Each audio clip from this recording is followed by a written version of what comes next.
Good morning my dear students. आज आप सब लोग के सामने फिर से इस एमआरटी कोचिंग कैंपस के यूट्यूब चैनल पर कुछ नया लेकर के आए हैं। मेरे प्यारे विद्यार्थियों, आप सभी लोग को हर समय हम लोग का प्रयास रहता है कुछ न कुछ नया बताया। अभी एसएससी की प्रैक्टिस बहुत सारे विद्यार्थी किए होंगे, तो बहुत सारे क्वेश्चन भी देखे होंगे कि इसी तरह के पैटर्न पे आए होंगे। और आज जो आपके सामने इस वीडियो में लाए हैं, काफ़ी इंटरेस्टिंग और बहुत ही इम्पोर्टेंट क्वेश्चंस होंगे। ये सारे के सारे क्वेश्चंस ईडियम्स एंड फ्रेजेस के। तो आइए आज ईडियम्स एंड फ्रेजेस को एक मज़ेदार तरीके से पढ़ते हैं, जो कि हर एग्जाम में जनरली, चाहे आपका एसएससी का हो, चाहे आपका एयरफोर्स का हो, एनडीए का एग्जाम हो, कोई भी एग्जाम आप देते हो, उसमें जरूर कोई ना कोई ईडियम और फ्रेजेस जरूर रहते हैं। चलिए आइए चलते हैं। आज का जो पहला क्वेश्चन यहाँ देख रहे होंगे, choose the correct options of the given idioms and phrases। आपके सामने एक idiom दिया हुआ है,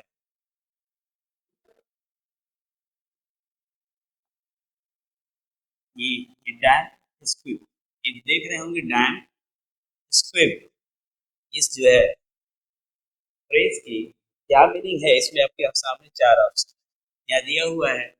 रेनी वेदर, ये disappointing result, skirt in A laundry, या नन ऑफ दीज।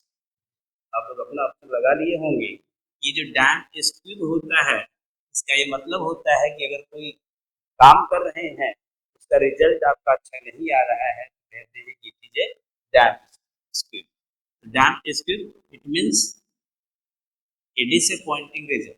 आपका जो रिजल्ट है काफी निराशाजनक है, उसी को कहा जाता है डैम स्क्विब। डैम जो गीला होता है, थोड़ा सा नम टाइप का होता है, इस तरह के जो रिजल्ट होते हैं, जो खराब रिजल्ट आ जाते हैं या आपके मन के मुताबिक नहीं आते, उसे कहते हैं डैम स्क्विब। तो इसका पहले का आंसर आप लगा लीजिए, ऑप्शन नंबर बी है। इसका जो सेकंड देख रहे होंगे, on the spur of the moment.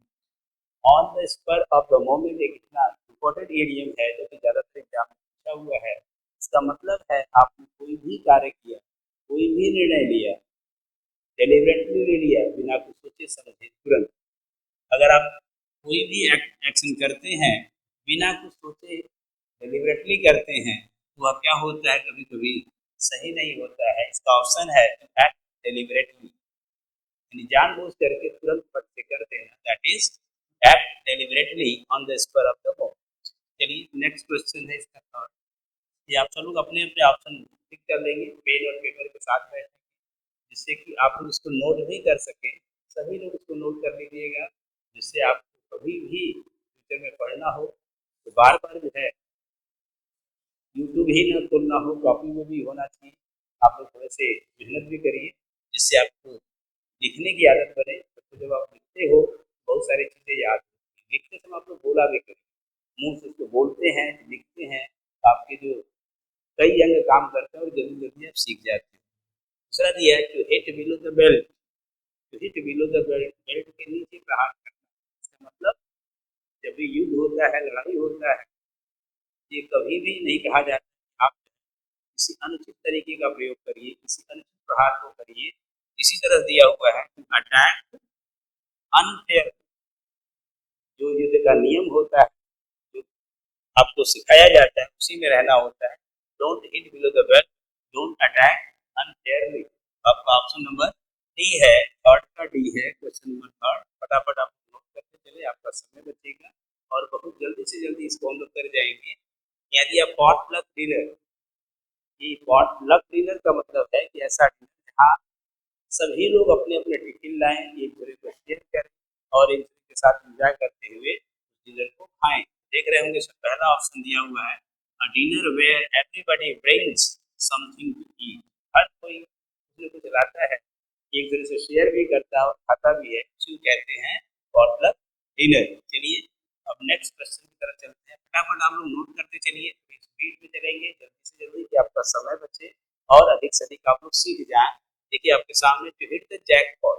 To hit the jackpot में होता है कोई चीज अचानक आपको मिल जाए, कोई सफलता हो या कोई चीज हो जिसकी उम्मीद नहीं हो, अचानक जैसे लॉटरी लग जाना कह सकते हो, तो गेट एन अनएक्सपेक्टेड विक्ट्री। तो आपका ऑप्शन नंबर क्या है? फिफ्थ का बी। ये निशान लगा लीजिएगा फटाफट आप लोग। आगे दिया है to burn the candle at both ends, यानी to burn the candle at both ends mean धीरे धीरे किसी तरह से मुश्किल से अपनी गुजारा करना लाइफ को, टू सर्वाइव द डिफिकल्टी कह सकते हो, और एक ही डिफिकल्टी के साथ जीवन को गुजारना, burn the candle at both ends. Next का आंसर है स्टेटस को। स्टेटस को इसका मतलब होता है किसी भी परिस्थिति को जैसा प्रेजेंट में है वैसे ही रखना, मतलब कहने का मतलब सीधा सा है जो पोजीशन उसको बनाए रखना, जो स्थिति है, जो कंडीशन उसको बनाए रखना, यानी अनचेंज पोजीशन मींस होता है status. Not to disturb the current situation और करंट पोजीशन, अनचेंज पोजीशन है इसे कहते हैं स्टेटस को। अब आगे आपके सामने देख रहे होंगे by fair means or foul, by fair means or foul, यानी कहीं पेयर या होल हो, कहते हैं उचित या अनुचित तरीके से हो, ऑनेस्ट या डिसऑनेस्ट वे में, किसी भी तरह से बाय हुक और by crook you can say, इसका ये भी कह सकते हैं बाय हुक और बाय क्रूक। तो आप देख रहे होंगे in any way like honest और डिसऑनेस्ट वे, चाहे ईमानदारी से या बेईमानी से, बाय हुक और बाय क्रूक, इसका दूसरी मीनिंग आप कह सकते हैं। तो आपका ऑप्शन नंबर सी है, क्वेश्चन नंबर 8 का सी है। और क्वेश्चन नंबर आपके सामने 9 है, at one's beck and call, at one's beck and call, यानी किसी के लिए हर समय व्यक्ति खड़ा हो, जैसे जैसे ही कोई चपरासी होता है, प्यून है बेचारा खड़ा रहता है, जैसे ही उसको प्रिंसिपल साहब जैसे ही कोई ऑर्डर देता है यस सर करके रेडी रहता है, हर समय किसी के द्वारा डोमिनेटेड रहता है, जो मन में आता है उसको सुना के चला जाता है, उसको डांट के चला जाता है, वो हर समय आप सबकी आज्ञा को मानने के लिए तैयार रहता है। कह सकते इसका ऑप्शन है डी, यहाँ एट वंस वैकेंट कॉल काफी इंपॉर्टेंट है, जितने हैं सब सिलेक्टेड हैं और एग्जाम में आने ही वाले हैं, to be dominated by someone, इसका ऑप्शन नंबर डी है 9th का। 10th में चलते हैं, प्लाउ अ लोनली हीरो, यदि या प्लाउ अ लोनली, और इसको कह सकते हो कि अचानक मींस अकेले ही कोई काम करना, सिंगल हैंडेडली काम करना, किसी का साथ ना लेना, अकेले ही अपने काम में लगे रहना, that is work single handedly. अब नेक्स्ट इसका ऑप्शन नंबर ए है। क्वेश्चन नंबर 11 देखेंगे, run the gauntlet, run the gauntlet, एक होता है throw the gauntlet, throw one's gauntlet, challenge somebody, किसी को चैलेंज करना, लेकिन यहाँ दिया है रन द गॉन्टलेट, ये भी पूछता है, कभी कभी ये पूछता है थ्रो वंस गॉन्टलेट,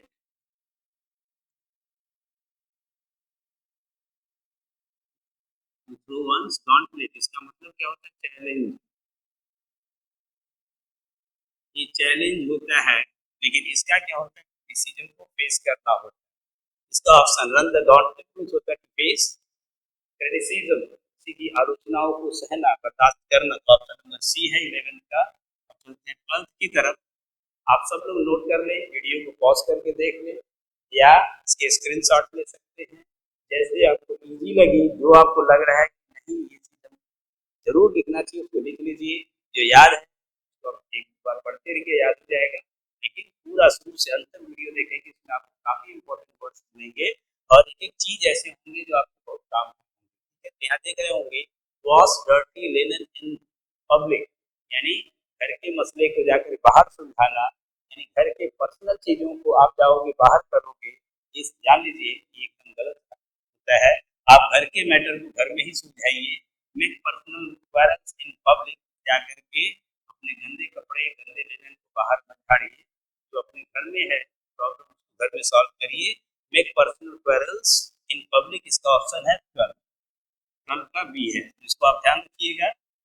ये दिया ऑजियन स्टेबल, ऑजियन स्टेबल्स, यहाँ दिया ऑजियन स्टेबल्स का मतलब है ये टू रिमूव, ये टू रिमूव एन एविल, बुराई को दूर करना, कोई एविल है उसको खत्म करना, उसको जो है ना आने देना, दैट इज ऑजियन स्टेबल। ये ऑप्शन नंबर ए है 13 का। अब आगे चलते हैं question number 14, at the helm of, question number 14 का ऑप्शन देखेंगे at the edge of, helm जानते हैं इसको पढ़ती HELM, हेम मतलब होता है पतवार या कोई सहारा, तो आप कह सकते हो at the main situation, at the main situation question number 14 का ऑप्शन नंबर आपका बी है, at the main situation. Next question आपका है एन एप्पल ऑफ डिस्कार्ड। यहाँ पे देखे होंगे एन एप्पल ऑफ डिस्कार्ड की जगह एक और पूछता है कभी कभी bone of contention. Bone of contention, ये जो झगड़े की जड़ होती है, ये जो डिस्प्यूटेड मैटर होता है, उसी को कहा जाता है bone of contention. The cause of A contention, contention means dispute, आप इसका सिनोनिम भी कह सकते हो। ये जो डिस्प्यूट होता है, झगड़ा होता है, क्वेरलिंग होता है, यही कॉज ऑफ क्वेरलिंग होगा। An apple of discord, an apple of one's eyes कहेंगे तो कहेंगे to be lovable to somebody, किसी के लिए दुलारा होना, बहुत प्यार, इससे बहुत सारे एप्पल से बने हुए इडियम। इन एप्पल पाई ऑर्डर अगर देखेंगे तो इन एप्पल पाई ऑर्डर होता है, टू परफेक्ट ऑर्डर होता है। तो परफेक्ट ऑर्डर में अगर कोई चीजें हैं तो कह सकते हैं this is an apple pie order. ठीक, आगे यहाँ दिया हुआ फ्यू एंड फार बिटवीन, यानी बहुत कम संख्या में। कहते हैं कि हिंदी में सुनते होंगे his visits are few and far between, वो बहुत कम दिखाई देता है, वो तो ईद का चाँद हो गया है।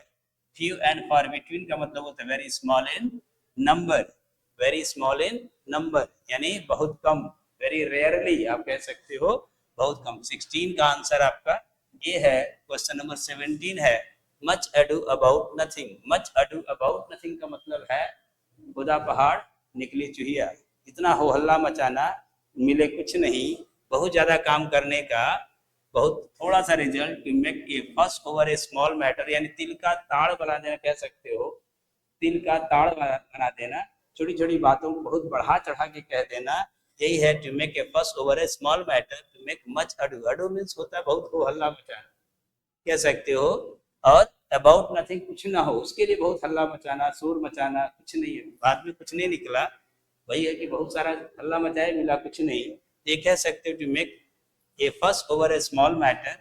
नेक्स्ट क्वेश्चन है 17, make the best of a bad bargain. इसका मतलब एकदम खराब से खराब स्थिति से भी बहुत अच्छा निकाल लेना, वही कह सकते हैं to turn a failure to the best advantage, यानी अच्छे फायदे में बदल देना अपने फेलियर को भी, यानी जहां पे कुछ भी उम्मीद ना हो वहां से भी कुछ निकाल लेना, that is called make the best of a bad bargain. Option number A है 18 का।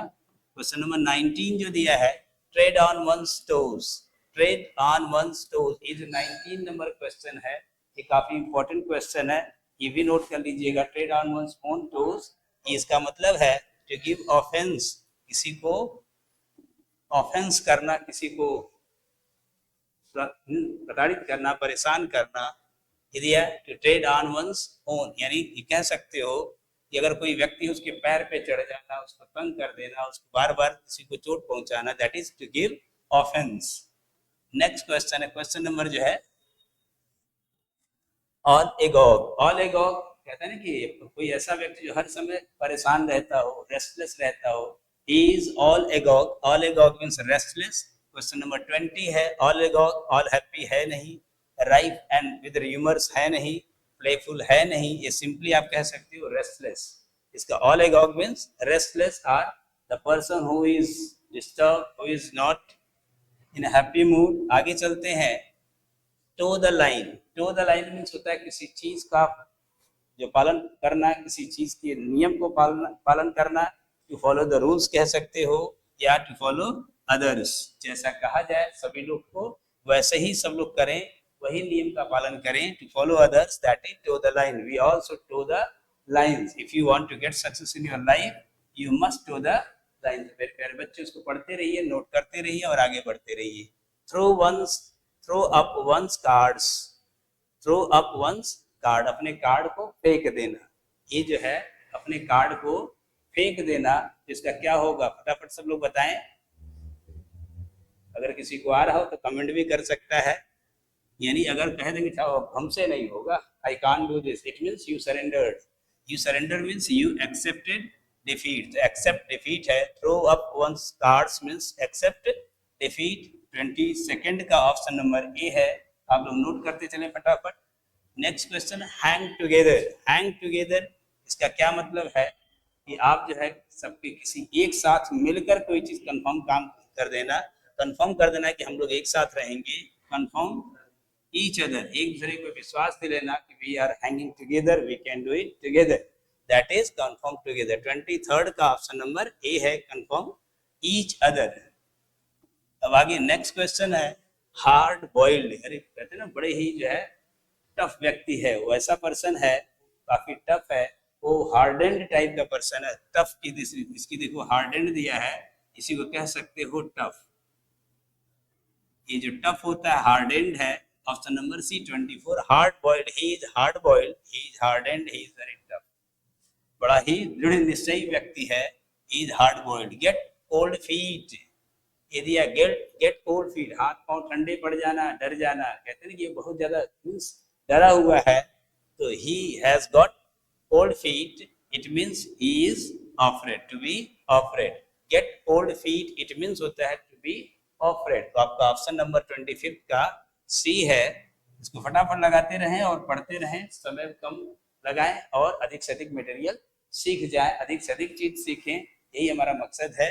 ये नहीं कि बहुत समय लगा दिया आप इस चैनल पर और पता चला आप सीखा कुछ नहीं, तो ये समझ लीजिए आप लोग की समय की बर्बादी होगी। इसीलिए हम जल्दी जल्दी बता रहे हैं कि आप मीनिंग पे ही अटैक करिए और सब याद कर लीजिए।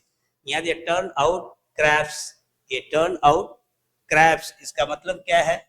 यहाँ दिया to be successful, to bring up craps या टू बी विक्टोरियस। फटाफट बताएं क्या होगा, फटाफट जिसको आ रहा बता सकता है।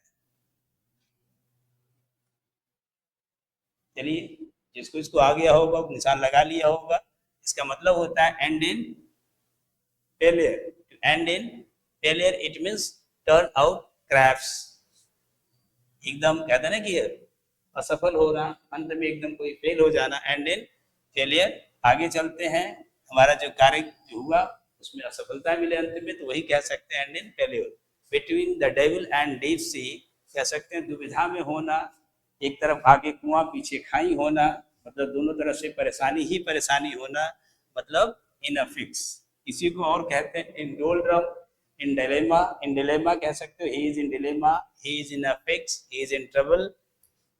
तो इसी से मिलता जुलता एक वर्ड है, आप लोग इसको जरा बताएंगे हमको कमेंट बॉक्स में, इसका मतलब क्या होता है? Catch 22 situation.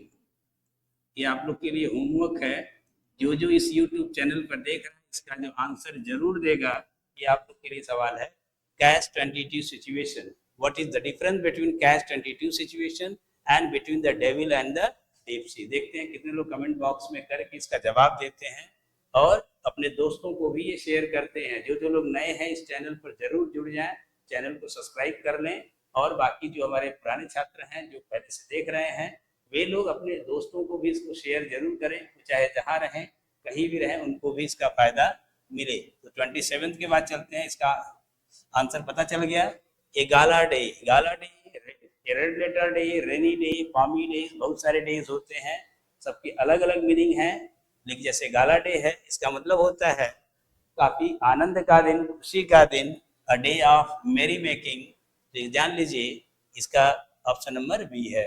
रेनी डे है तो दुख के दिन होते हैं, सैड डे होते हैं, डे ऑफ प्रॉब्लम होता है, पामी डेज डे ऑफ हैप्पीनेस होता है।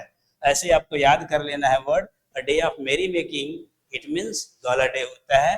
29 की तरफ चलते हैं, यहाँ दिया गर्ड ऑफ वंस लायंस। यहाँ एक वर्ड है लायंस की स्पेलिंग देख रहे होंगे, LOINS, LION, लायन शेर वाला नहीं है, लायंस है। इसका मतलब जो कमर बंद पेटा लोग बांधते हैं इसको कहा जाता है कमर कस लेना। हिंदी में कह सकते हो कमर कस लेना, इसका मतलब होगा कमर कस ना, कमर कसना या कमर कस लेना या एकदम रेडी हो जाना। अब देखिए get ready for a job, एकदम काम के लिए बिल्कुल रेडी हो जाना, मैंने कमर कस लिया है इस नौकरी को पाने के लिए। I have girded up one's means या माय लायंस। अब आगे लास्ट वर्ड है आज का, ये दिया पॉकेट एंड इंसल्ट, ये भी काफी इंपॉर्टेंट वर्ड है। यहाँ दिया है पॉकेट एंड इंसल्ट, इसका मतलब क्या है? बेइज्जती को बर्दाश्त कर जाना बिना कुछ बोले। तो ये जान लीजिए बियर इंसल्ट विदाउट प्रोटेस्ट, ये आपका लास्ट वर्ड था। इसको आप लोग याद करिए, लिखिए, और इस उम्मीद के साथ कि आप सब लोग इस चैनल को सब्सक्राइब जरूर कर लेंगे और अपने अपने दोस्तों तक शेयर कर देंगे। लाइक तो आप लोग करते ही हो, जैसे इस चैनल को लाइक करते हो उसे हरिवंश सर को भी लाइक करते हो। हमारे विद्यार्थी जहाँ भी हैं, they love me a lot, I love my students, I love each and every one those who are with us. जो हमारे साथ है वो सब हमारे प्यारे हैं, जो नहीं है वो भी बन जाएंगे अगर आप हमारे साथ जुड़ेंगे। जुड़ेंगे तभी बढ़ेंगे, और एक साथ मिलके कहते हैं ना कि it takes to make A quarrel, it takes tango, it takes to make A tango. दोनों का अर्थ थोड़ा सा अंतर है। It takes to make A quarrel, एक हाथ से ताली नहीं बजती, झगड़े में भी हो सकता है, लेकिन it takes to make A tango, अगर आगे बढ़ना है तो हमें एक साथ मिल के चलना है। तो आप हमारे साथ जुड़िए, जिससे कि हम लोग आपकी मदद इसी चैनल के थ्रू कर सके, और जो ऑफलाइन नहीं आ सकते लड़के जो ऑनलाइन हैं वो पढ़ते रहें। जो आसपास के बच्चे हैं ऑफलाइन का भी आनंद लें, ऑफलाइन क्लास में जुड़े और हम लोग के साथ फेस टू फेस पढ़ें, कोई कन्फ्यूजन उसको दूर करें। और अगर आपको कन्फ्यूजन यूट्यूब पे हो रहा है तो आप कमेंट बॉक्स में डालें, उसको भी हम लोग दूर करेंगे। इसी के साथ ये फिर मिलेंगे। Thank you, all the best.